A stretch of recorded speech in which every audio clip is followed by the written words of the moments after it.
everybody. How you doing? And if you're watching this on the replay, how are you doing? I hope you're having a great day too. Today, we're talking about owning your strengths and differences. And this is a topic that I get really excited about talking about because it's so important. Like so many times we're trying to fit in and make ourselves be part of everything and be part of who, look like everybody else. I know back in the beginning of working with the women's movement, there was a lot of times where women that were working in the business and trying to be executives, they would wear shirts and ties and everything because they wanted to look like the guys, you know, like what you're supposed to look like as an executive. There was so much of trying to fit in when the fact that we were women in that industry is what made us special and unique and gave us some skills that we brought to the table that guys pretty much didn't have for the most part. And that happens in everything. Like when we look at the standard here in the US, definitely, especially, we look at the standard as middle aged white male, healthy, heterosexual, and Christian, right? All of those things are the norm, and everything else is different. And the more different you are, the more different you get treated. There's a lot of trying to fit as close to that standard as you can, but when you actually look at your differences and hone in on those, there's experiences and perceptions and skills that you've developed that didn't have to be developed by someone that fits the norm. And so looking at things and owning that you have a different perspective, that your lived experiences give you a different angle of how you're viewing life and how you're viewing things helps so much in helping you be able to step out into the limelight as your own self because those differences lend to your strength. Say you're a coach like me. I'm a coach, right? I'm a coach and a lot of people are coaches. And I work with women over 50, and a lot of women work with women over 50. I help you find the courage to be seen. I help you get visible. Well, a lot of people work with visibility, although a lot of them think that that means marketing. I go beyond marketing. I go, no, let's help you find the courage to be seen. And that's unique for me. And it's unique for me because I'm coming from a different perspective. I'm coming from the perspective of having been invisible. And part of my having been invisible was because of my differences. My differences made me hide who I was. It made me hide as much as I could about me so that I wouldn't be caught out there and hated on and did all these things. So I tried to fit in. I tried to be invisible. And that invisibility taught me why that doesn't work. And my journey to visibility taught me that it takes courage. And so when I work with women over 50 about becoming visible, I know there's some inner work that needs to get done, that needs to be helped so that they can move past the resistance to being seen before we can say, okay, let's market you, because that's not happening right now, right? That's not happening at first because they're hiding. And so you have to be able to bring yourselves up out of the hidden spaces. And that's it. There you go. Fran is right on it. She's going, yes, indeed. Lots of inner work because it matters. You have to get comfortable in your own skin before you can be comfortable showing other people who you are. And that requires you to own who you are. It requires you to own what your strengths are, and it requires you to own what your differences are, and what your differences lend to the power of your strength, what your differences lend to the power of what you have to offer. People don't always think of it that way. They're mostly trying to fit in, but fitting in doesn't help you grow into the person you need to be because no matter how much you're trying to fit in, you're never going to fit in. You know, I remember at one point being in a relationship and my ex and I breaking up. And part of the reason was because I couldn't fit in with the inheritance that my son would be able to get, that our son would be able to get if I could just blend in, right? And I wasn't willing to blend in because what I realized is I didn't want to be there.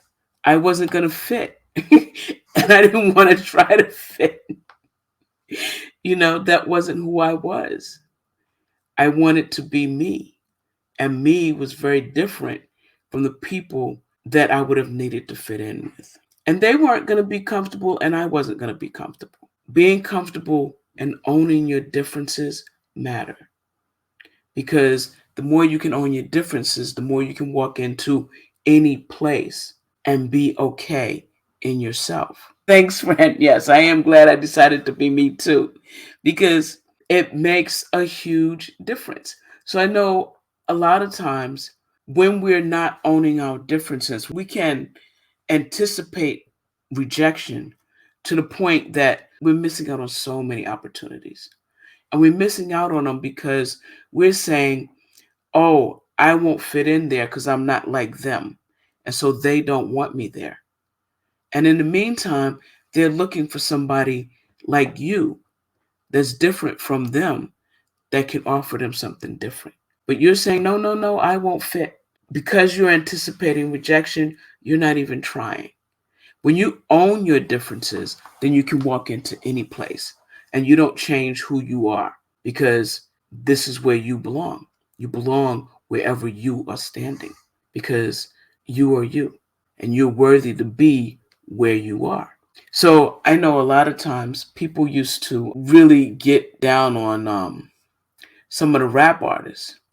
And I'm not a big rap fan, but there's a few rap artists I like. But people would get down on them because they didn't conform. One of the people that I was listening to one time, Jay-Z, he was just a young rapper. And he didn't have a lot of coof or anything like that. He was just himself. He was just a rapper. And now he's a billionaire. And people want to suddenly listen to what he has to say. But he hasn't changed his perspective of who he is in terms of being able to walk in. He can walk in. Yes, exactly. Fran is saying that she visualizes that she'll reject me, reject me, reject me. Because that's how we act sometimes, right? One of the things, while I don't love, a lot of the stuff Jay-Z does, I do like a couple of his songs, but one of the things I love about him, wherever he went as Jay-Z. If you invited him into the boardroom, you were inviting a young black rapper with his pants hanging off his booty into the boardroom because that's how he came. And he didn't change how he spoke. He didn't change how he walked. And he didn't change how he dressed. He was him. As he got bigger and changed his company and grew his company, and now sometimes he'll wear a suit. But 9 times out of 10, you're going to run into Jay-Z and he's going to be being Jay-Z, right? He's going to be in his hoodie and his pants. And he's going to be having a conversation with you. And he's going to use the words that are his words, the way he talks. He's not going to change how he talks. He's not going to change who he is because he built his success being himself. And everywhere he walks, he's going to keep being himself because he's owned his strengths, which was being a rapper and a writer and being smart and being able to mix music and understanding music. Those and being able to collaborate with other artists. Those are his strengths. His differences is he's a young black guy from the hood that don't talk great English. And you know what? He owns it. Because when you own your strengths and your differences, it makes you who you are and it helps you get everywhere you want to be. Because then you're not trying to pretend to be something else. You're being able to be who you are and do what you do. As a coach, I could act like other coaches I see and I could dress up and I could put on a nice blouse and some jewelry and do my hair up and da da da. That's not who I am. I'm me, right? I'm a gay black woman that grew up, in the church with some issues that I had to overcome. And now I'm here. And I'm just being me all over the place because who I am is what matters. Those differences, that hiding, that time spent hiding, that time spent knowing that people would kill me because they thought I was an abomination, that all of these things gave me a different perspective on life and on the world. My lived experiences taught me different perceptions than other people. And those are my strengths. Those are part of my strengths, and they're part of what I bring to my coaching that helps my clients get results because they know they don't have to hide. I've been where they are, I've done the things that they're doing.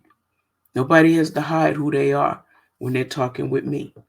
Own your strengths, own your differences. It's going to change your life. I know I've been talking a long time, so I'm going to wrap up now. I hope you guys got something out of this, and I will catch you next time. All right. Take care, everybody. Love you guys.